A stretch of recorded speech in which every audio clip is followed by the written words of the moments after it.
Good afternoon, everybody. Welcome back to Mount Tammany Ridge. You got John here, and today I'm out in the backyard, and I have the chimney here that I'm going to be sweeping out and getting prepared for the next winter season. So, as you can see, I got the ladder already set up, and I cleaned out around the base. Now I'm going to show you what we did here. It was kind of like necessity from what we could see. We really didn't have a whole lot of other options, but let me grab the camera here and I'll get you guys a little bit more of a close-up look. All right, so what we have going on here is this T here, what appears to be sitting right on the ground is not actually sitting on the ground. So beneath that is a drain basin that we put in the ground there to give ourselves room for clean out. So my plan in the future, you know how we all are with plans. So what I'm hoping to do is this here slides out. Let me slide this thing out so you guys can see. So this is basically, this is the slide out, and that's basically the catch tray for the soot. Now I'm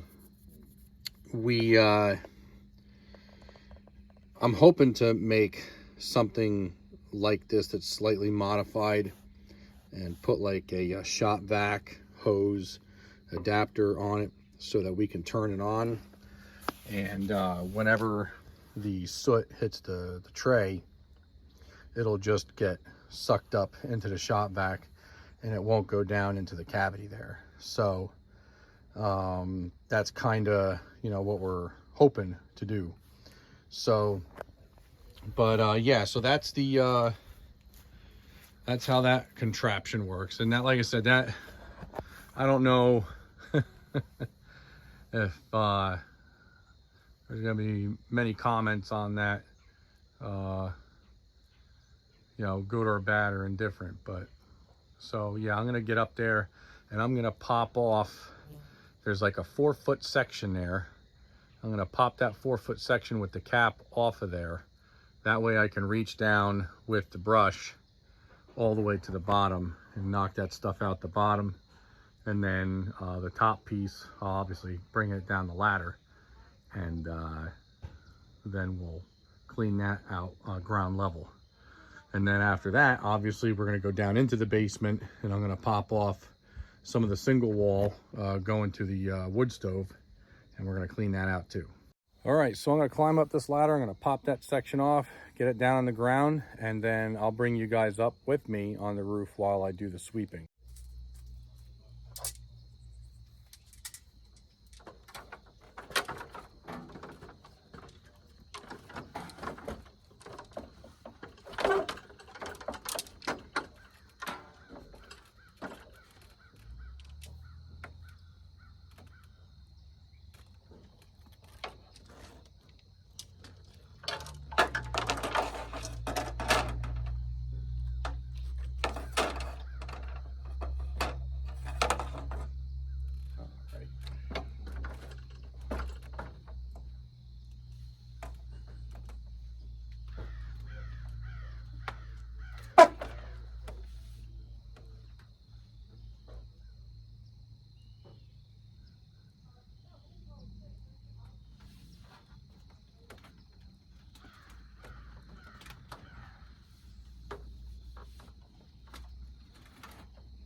All right, so hopefully you guys don't fall down on the now before I get sidetracked in my aimless rambling. So this brush is specifically designed for stainless steel chimney flues, you know, like triple and double wall, things like that. But anything that's got a stainless center flue pipe, this is like some sort of a, you know, like a plastic, recycled plastic or something for these bristles. And I don't know if all plastics don't scratch stainless, or if there's a specific type of plastic that they use. But if you guys were ever to hit up Tractor Supply or, you know, any home improvement big box store to pick up a brush, make sure that you know whether or not your chimney flue is stainless or not. That way you know whether or not to get the steel bristle brush or the plastic. So here we go. I'm gonna drop this thing down in here, and so I usually kind of, as I'm running the brush up and down, I do like a small little incremental rotations. Hope you can hear me over the brush, but you know, I kind of like quarter turn it over and over again so I can make sure that I get all the creosote build up, you know, scraped away. Because otherwise, if you just kind of go straight up and down a few times and maybe do half turns or quarter turns here and there, you'll look down there and you'll see a bunch of striations basically carved into the creosote, and you'll see the stainless behind that. So and always make sure you turn clockwise, because if you don't, you're gonna lose part of your brush down into the chimney flue. So whenever you're pulling, if you're rotating it at any point, whether you're pulling or pushing, always clockwise.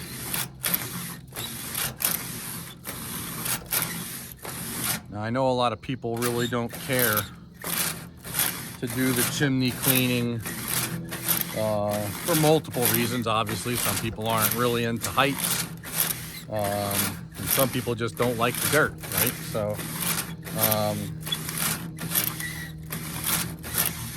however, you know, not that I've ever paid somebody to clean my chimney flue. I really wouldn't know how much somebody would what somebody would charge to do this. However, it is nice to know that, well, I don't have to know, because you know, I'm willing and able to, you know, to do it myself. So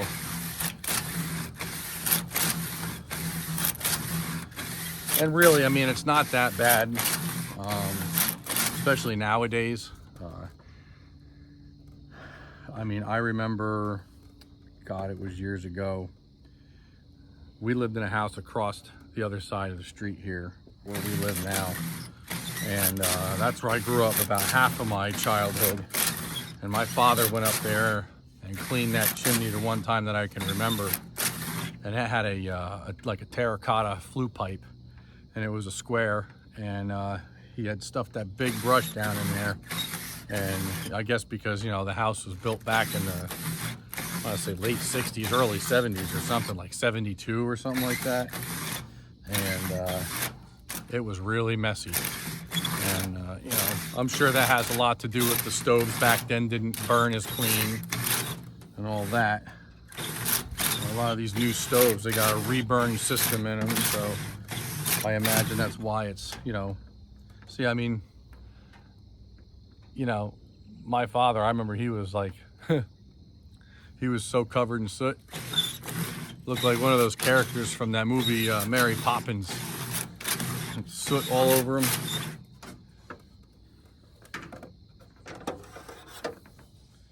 One of the chimney sweeps on the roof. What an old movie that was. Boy, what a classic too.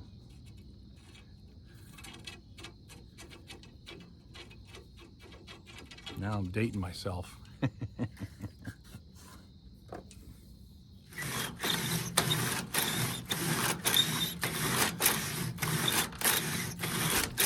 I know Teresa's inside. She's probably getting all giddy because the chimney flue's getting its seasonal cleaning, and that means soon she'll be able to fire up the wood stove.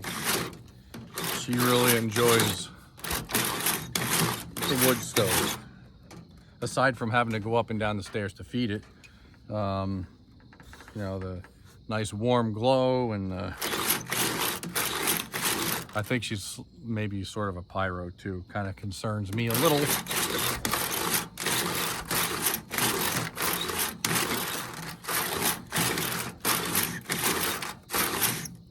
All right, so that section's done. Now we got to go on the ground and clean the other section. Now, there's 3 sections there. Well, technically 4. So you got the cap with the spark arrestor on it, and then you've got like I think it's a 12-inch piece just below that, and then you've got a 4-foot piece, and then below that 4-foot piece is another 12-inch piece. So it was kind of one of those things where, you know, to get to the height we wanted, we kind of had to get creative with the lengths of the sections that we put in. So that's what we came up with to get the height of the pipe where we needed it to be. So he's pitched on down to the ground. And I'll see you down there.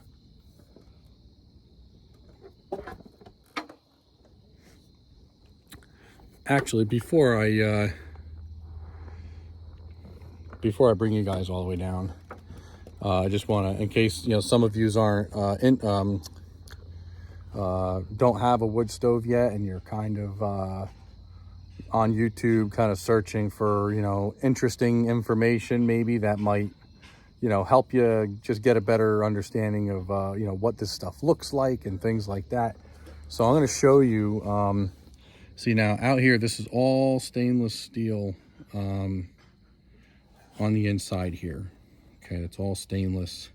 I know you probably can't see that, but if you'll see here, these vents, right?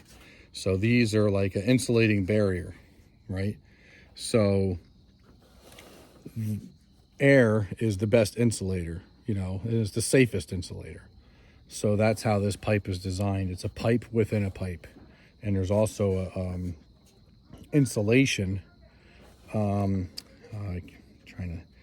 Okay, I'm gonna try to show you. Inside is the stainless, right?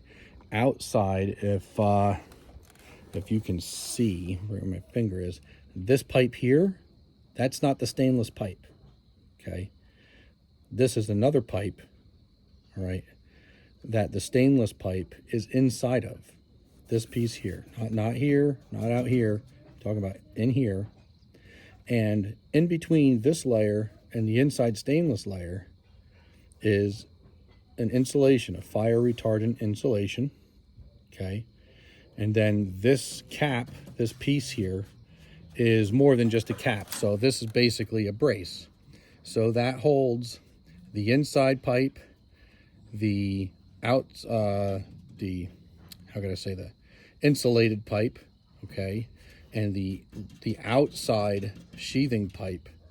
This holds all of that in unison, all together, right? So it's kind of like one piece, and that's how these are built in three separate pieces, and that's why they call it triple wall.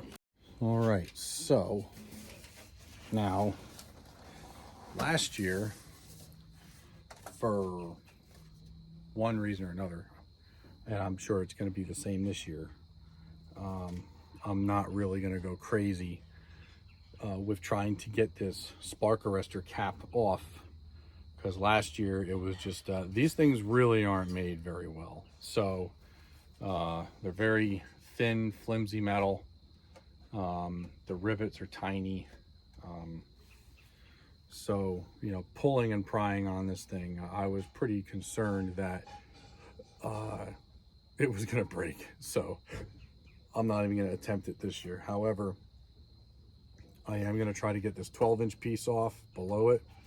to get it separated from the 4-foot piece and the other 12-inch piece. So I'm trying to make it a point every year when, you know, that we take these sections apart for the maintenance. Not so much the other sections that we're not going to have to mess with, but the parts that we expect to come apart for the cleaning process, taking some anti-seize and wiping it, you know, in the locking mechanism. You know, these drop in and then they lock, they spin, they rotate like a quarter turn, and it cam locks itself to each section. So we're going to take these apart, clean them out, put some anti-seize on them, send them back up the ladder. This could be funny to watch.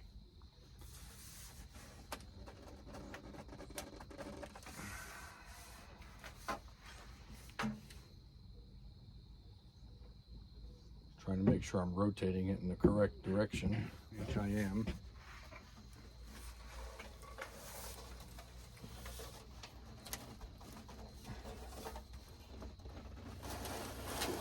Oh, got it.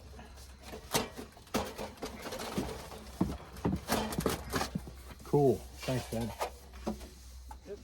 All right. Well, it's a good thing we put that anti-seize on the last time. And boy, we got some visitors. We got stink bugs all over the place. So, come to think of it, I don't even know if it's worth taking off that other 12-inch piece. I mean, when we take it off, we're going to be cleaning it down here, right?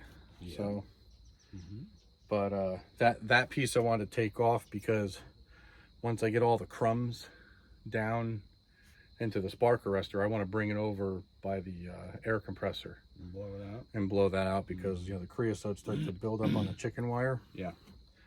And I don't want it to affect flow. So you're just going to leave that? Yeah, I think I'm going to leave that 12-inch section on there. There's no point in taking it apart. I'm going to be cleaning it all right here on the ground. So. Yeah. All right.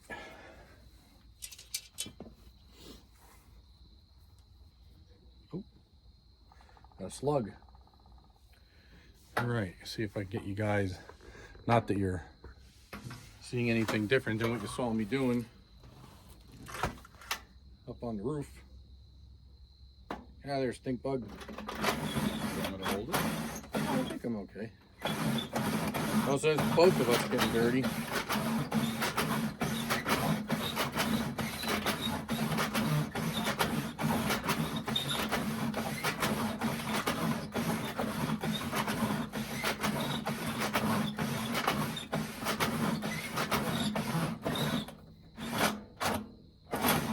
I think that last part of the season really didn't make much. Yeah. I mean, I'm sure there's some, but not as much as you might think.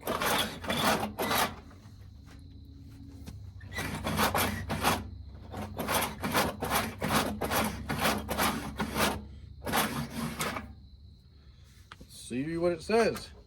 Not too bad. Hardly anything at all. Yep. That's great. So that means, yeah, that means two things. Well, multiple things. Good burning wood, a stove that doesn't really leave anything left to burn. And, you know, I mean, as far as quantity, that's really the only thing I can think of as reasons. Now, the other thing is just ease. That stainless steel inside pipe, yeah, that's great. I mean, yep. I remember when you were doing the chimney at the old house. Oh God, yeah. That terracotta pipe. Yep. You know, you came out, you know, completely lathered and yeah, it was pretty was fun. Really messy. So, if any of you guys are looking, you know, to save a few bucks and you want to do this yourself, and you're not, you know, afraid of heights or anything like that, or medically you can't do it, it really is. It's with these new triple wall pipes with the stainless inserts, great, huge difference.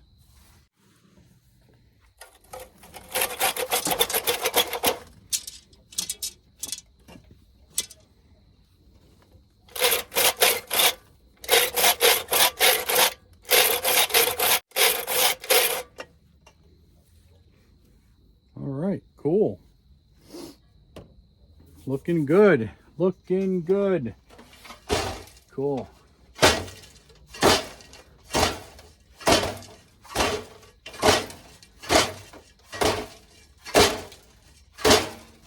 heck. A lot of that fell right out. Not enough to make me happy, though. All right, so hopefully the lighting's gonna be okay. We're only gonna be here for a minute or two. So, and hopefully the compressor doesn't prove to be voice activated. We will find out. I've got an annoying leak. Well, basically my whole compressor system's an annoying leak, to be honest. All my fittings need to be replaced. The water separators, you know, leaking all over the place. I gotta replace that thing. So, anywho, enough rambling.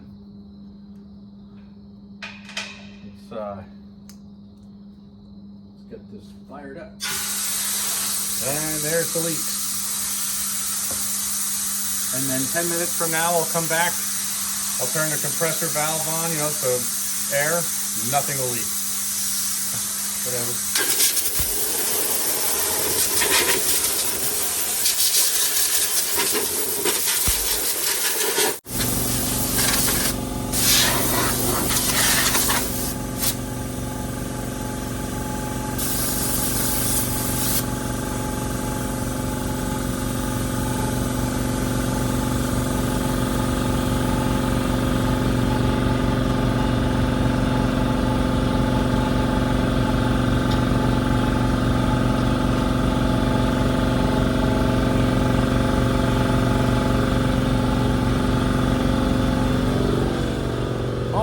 Well, at least the compressor didn't cut me off mid-sentence, because that's usually exactly how it goes. So, we got this all squared away, and so normally, you know, if you've got really good dry wood, you know, cleaning your flue or your chimney pipe in this case, cleaning it once, more than enough. But because we're kind of limited on our, you know, supplier for wood, you know, sometimes a tree service guy will, you know, give us a lot of wood, and sometimes they won't. Sometimes, you know, you have to chase them and keep in contact with them instead of them letting you know when they've got something worth, you know, having dropped off, which I guess in some ways is better than having a tree service company that just keeps dropping stuff uncontrollably and winding up with a whole bunch of junk, because I've heard nightmare stories of that happening. So if you guys do use tree service wood or intend to use tree service wood to heat your home, make sure you build a relationship with a reputable tree service company in the area. That way, you know, there's a mutual respect there.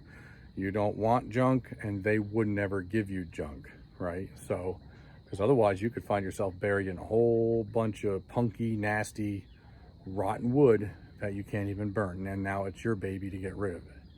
So, obviously we're back here behind the house now, and I'm gonna get the anti-seize, and we're gonna put a little dab here and there, make sure that the next time we take this thing apart to service it, it'll come apart, which is largely why it came apart this time, because we did exactly that. We put a little anti-seize on there. But there was something else I was thinking about saying. It was kind of a segue, but it didn't really work. Took a nosedive on the segue. Oh well, it happens. But anywho, so let's get this thing put back together, and then I'll bring you guys down the basement for the part with the single wall. All right, so the stuff that I'm using, for those of you that have never used anti-seize or never seize, it's called a couple different things, but this is the stuff that I'm using. You know, primarily used for, you know, mechanical application, you know, working on trucks, cars, farm equipment, things like that. You know, things that you want to come back apart. This is the stuff you want to use. So it's basically a mixture of,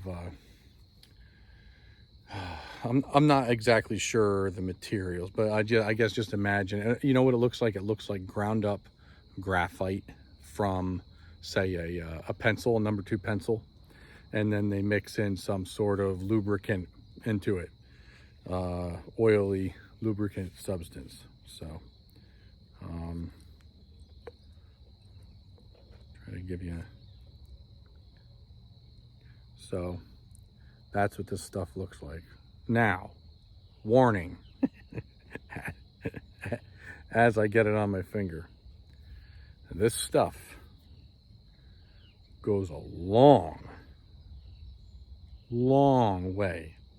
Okay, so when I say a dab, I mean a dab, because once you get it on this finger, you're gonna get it on everything this finger comes in contact with. Until you're done cleaning your hands with Gojo or something, you're gonna get it all over everything.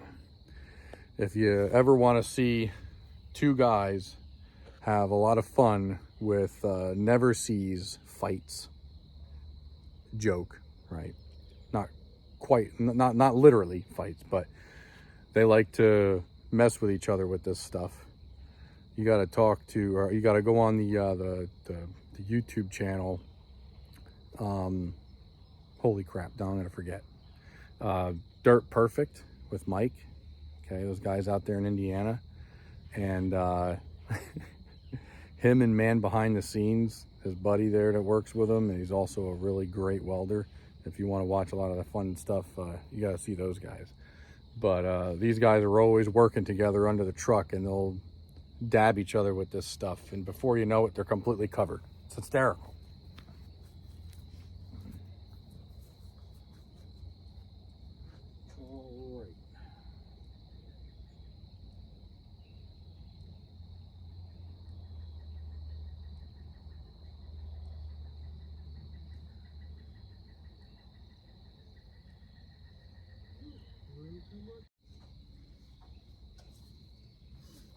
All right, so I don't know how much you can see here, right? So yeah, not there, here, dummy. So over here, you'll see the shadow of a groove, right? It looks like a recessed groove. And then right here, this is a big open pocket, right? So like imagine this being kind of recessed in, and that groove is recessed in about the same here. So when you drop this on top of the other one, you've got to line this spot up, and there's multiple of them around the whole pipe. You got to line this spot up with the coinciding grooves on the other piece. And then once you drop it down on there, you rotate it and it locks in. And that groove right there is where it locks in. So, and that groove is where I put the never sees, because ultimately that's where that how can I say, locked position is going to be throughout the duration of all the heat cycles and everything. So let's put it up there.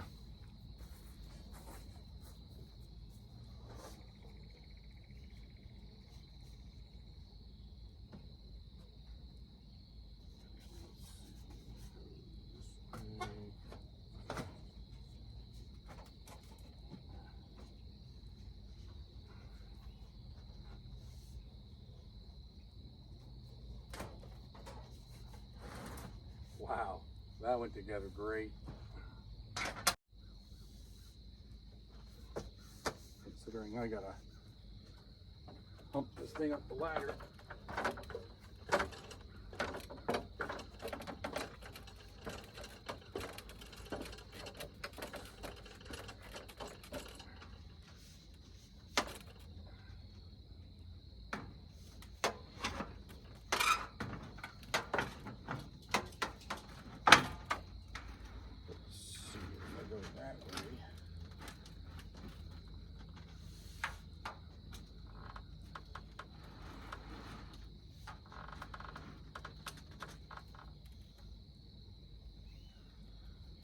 See him. All right.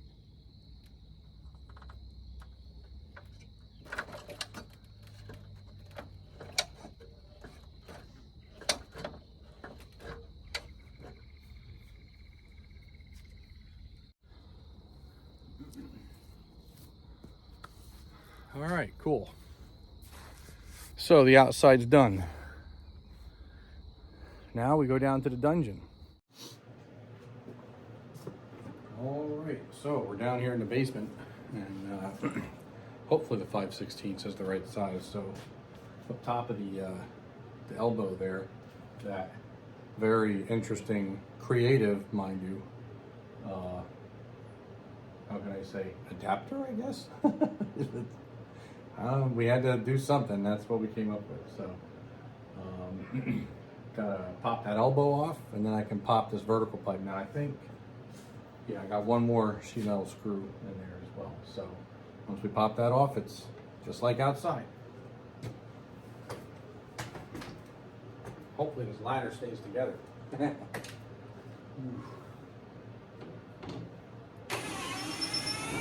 Oh, good. That's good. Really didn't feel like going all the way back up to the garage again.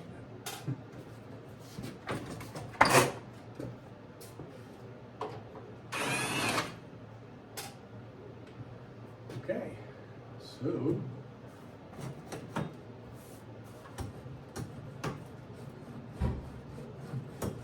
there another one in there? Nope.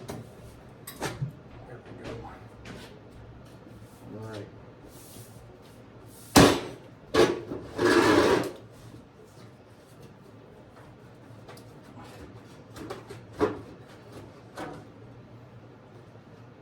Okay. Got some schmutz in there, no doubt.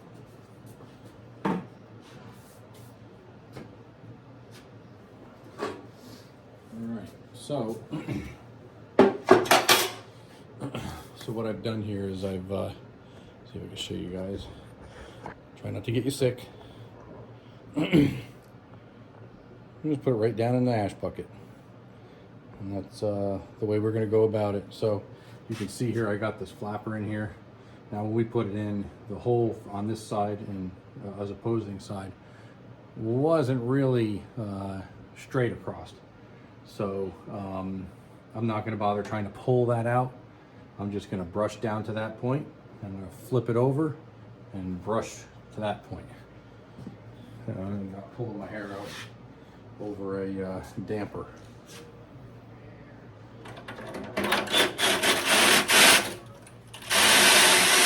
Now this side of the flue definitely has more creosote.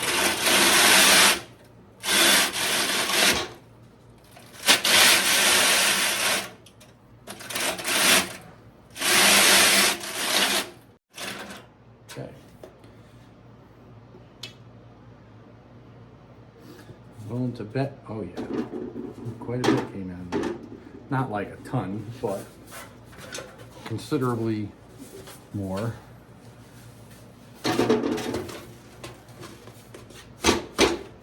And yeah, you know, it's not that bad. Sure, it could be worse.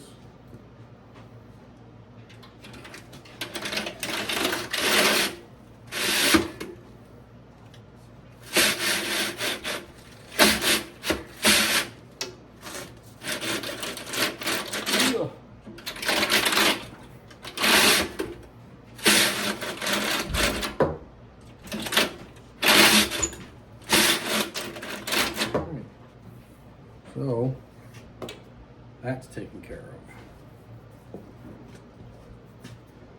Now the elbow is going to be a little bit more complicated, I believe.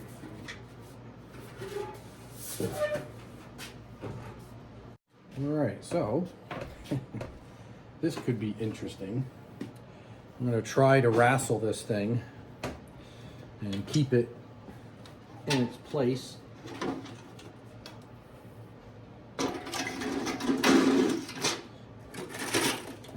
This side might not be so bad.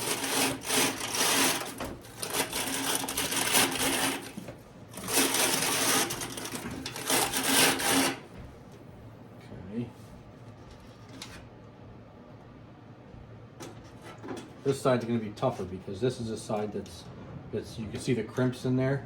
That's the shrunk down side. So that part of the pipe is supposed to fit into another part. So a little bit of a tighter fit. I think one in and one out was enough. Oh yeah, God. Yep. Not too bad.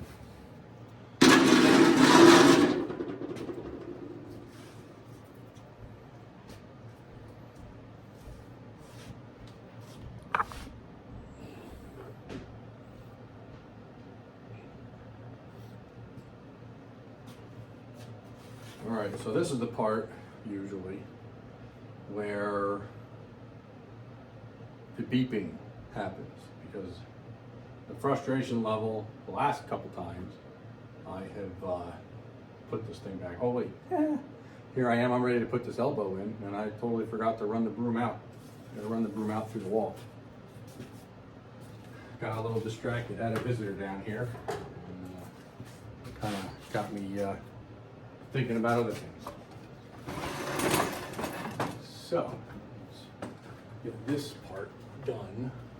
And there is plenty to be done, there's no doubt.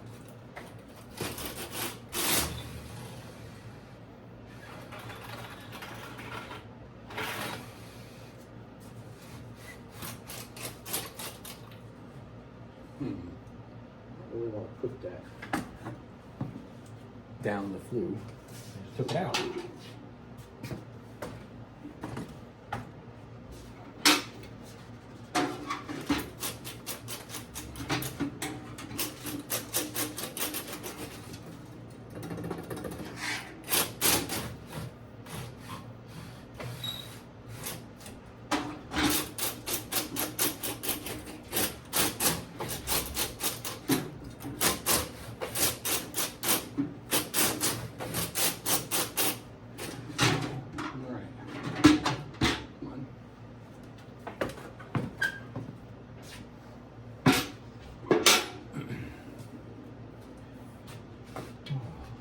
Okay, let's try this again.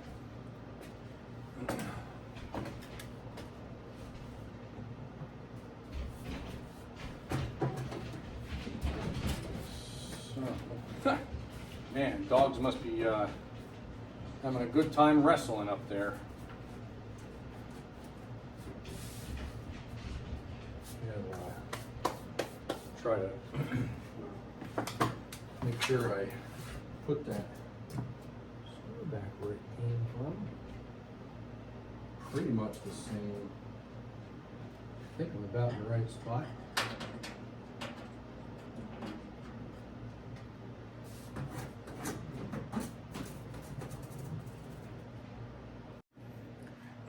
All right, so you know, this video really wasn't how I could say it's not the greatest video I've made, clearly, and you know, it's a how-to video, but it's not really the best how-to video. There's a lot of guys out there that do this for a living, and I'm sure there's somebody out there on YouTube that does this for a living that has made much more informative you know, videos on this subject and all things firewood, or I should say wood stove and fireplace related, right? So but again, you know, I just happened to be doing this today. I wasn't going to bring the camera along, and you know, I just you know, decided what the heck, right? I mean, it could be the worst video I make. It might not get any views at all. But again, I'm going to put it out there anyway, because there are some people, I imagine, that are surfing YouTube, as did I, you know, kind of looking for some, you know, just kind of whatever information they can extract from a video, based on putting in a wood stove in their home, or cleaning out the chimney in the wood stove in a home. Maybe that, you know, maybe they've never had experience with any wood burning type of apparatus, right? Whether it's a wood stove or or a fireplace or an insert, something like that. Maybe they just bought a house and they have one, and they want to know a little bit about what the maintenance looks like, and if they want to even keep it in their house, right? So all kinds of possible reasons why somebody might find this video interesting, if they happen to stumble across it, right? So yeah, so like I said, just a very basic inside view, and a basic how can I say, description of the process, right? So you gotta kind of take it for what it is. So just a guy on a farm that burns firewood to stay warm, and we do a lot of things ourselves to make sure that it's these things still remain sustainable, right? So that's going to be it for this video. Hopefully it's not too long, but I think it might help somebody, so I'm going to post it. And so again, if you do enjoy this content, here with the Mount Tammany Ridge channel, I do all kinds of things. It's all basically rural property owner types of maintenance. Some of us will have wooded lots, some of us will have open pasture like we do. Maintenance varies from one type of rural property to another. Ours is equine, and we do, like I said, a lot of firewood, some, excavator and skid steer work and stuff like that for maintenance around here, and even some of our neighboring farms we help out. So, but if you're interested in this content, just hit that like button, subscribe, hit the notification bell. That'll let you know when we upload a new video. I'm gonna try to post videos weekly for a main video, and I might throw a second one in here and there. I know I've kind of been all over the place. It's just a lot of times, there's just other things. As a real property owner, any of you out there already know, there's just sometimes in the real life end of things where the camera doesn't exist, there's just things that take priority, and sometimes, I should say oftentimes, they happen without warning. So you basically just kind of have to pivot on your heel and redirect. So I apologize for kind of being up and down and all around with when my videos pop up. So I'm gonna try to pin it down on a specific weekday. I'm not so sure about a specific time, maybe a time window, because again, I have to be very liquid here. So editing is another thing I have to juggle. But anywho, thank you very much for hanging out with me here on Mount Tammany Ridge. And again, just hit that like button, subscribe, share with your friends, and I'll see you guys on the next video.